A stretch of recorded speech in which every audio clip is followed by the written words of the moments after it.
स्नेहा ने न जाने क्या देखा था, उसका पूरा हाव भाव, पूरा व्यवहार बदलने लगा था। वो पूरे रास्ते बिल्कुल चुप थी।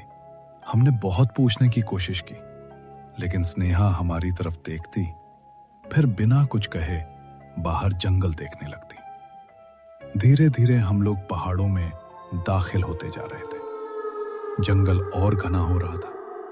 बाहर जंगली जानवर के होने का एहसास वो डरावनी रात हमें करवा रही थी। गाड़ी की पिछली सीट पर बैठा नितिन अभी भी किसी गहरी चिंता में पड़े हुए कुछ सोच रहा था कि अचानक से गाड़ी के सामने वही ढाबे वाला इंसान सफेद कपड़ों में दिखाई देता है। क्या तुम्हें वो इंसान ढाबे वाला नहीं लगा? कौन इंसान? कहाँ? क्या सच में तुम्हें पीछे कोई दिखाई नहीं दिया? नहीं तो रोड तो खाली है। तुम्हें शायद नींद आने लगी है, इसलिए कुछ भी कह रहे हो। इतनी देर से चुप स्नेहा ने बहुत देर बाद कुछ कहा था। शुक्र है तुमने कुछ तो बोला, वरना उस चीख के बाद तुम अभी तक बिल्कुल अजीब व्यवहार कर रही थी। कैसी चीख? मैं कब चीखी? हम हैरानी भरी नजरों से स्नेहा को देखते हैं। तुम ठीक तो हो ना? क्या तुम्हें याद नहीं है अभी कुछ समय पहले जब तुम टॉयलेट गई थी तो तुम्हारे साथ क्या हुआ? स्नेहा ऐसे व्यवहार करने लगी जैसे उसे कुछ मालूम ही ना हो।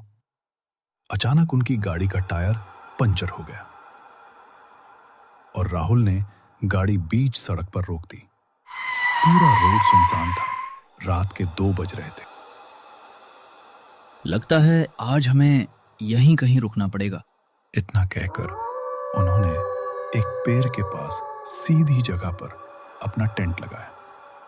आसपास से डरावनी आवाजें आ रही थी, जंगली जानवरों की आवाजें। उस समय वो आवाजें सुनकर किसी का भी दिल कांप उठता। वो आवाजें इतनी डरावनी लग रही थी।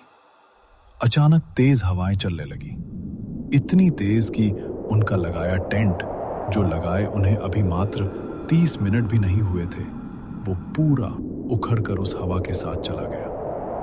अब सभी लोगों की चिंता और घबराहट और बढ़ चुकी थी। आसमान एकदम काला हो चुका था।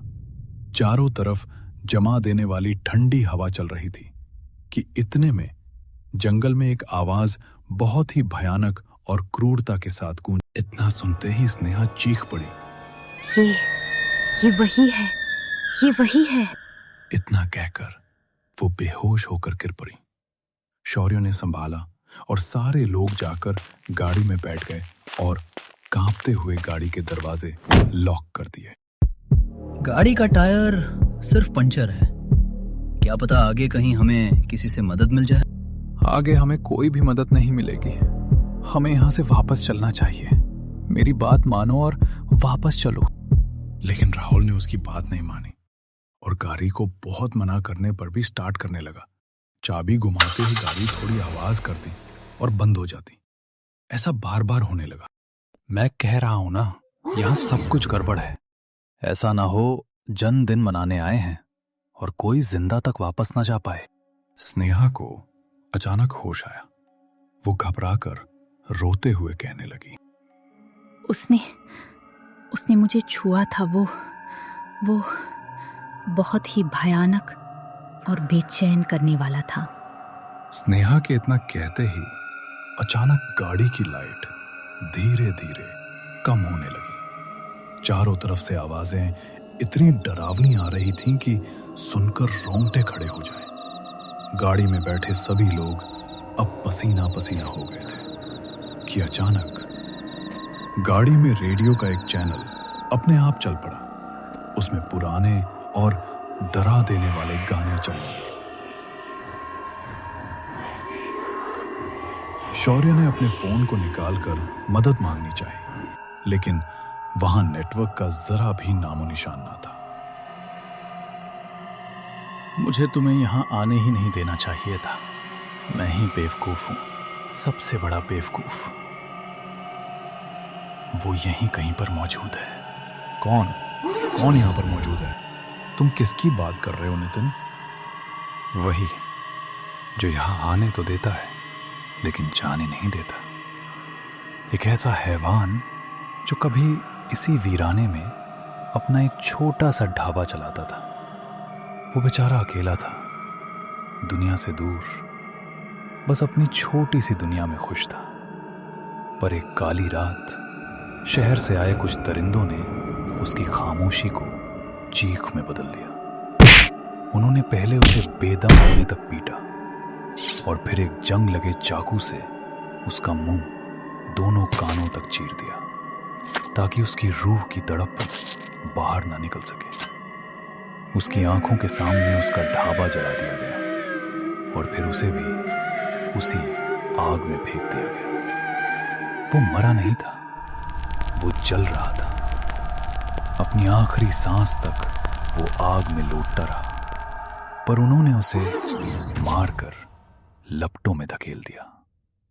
आज वही रूह घात लगाए बैठी है कि कब कोई मुसाफिर इस रास्ते पर आए और वो अपनी सदियों पुरानी भूख मिटा सके। जब भी इस वीराने में उसे किसी इंसान के जिंदा होने की बू आती है तो उसके उस फटे हुए चेहरे पर एक भयानक मुस्कान अपने आप आ जाती है और उसकी धसी हुई आंखों में एक खौफनाक चमक नाचने लगती है। वो किसी को नहीं छोड़ता।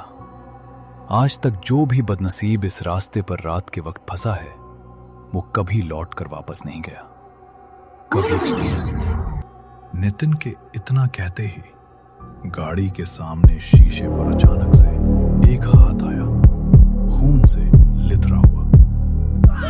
सब चीजें अंधेरा छा गया।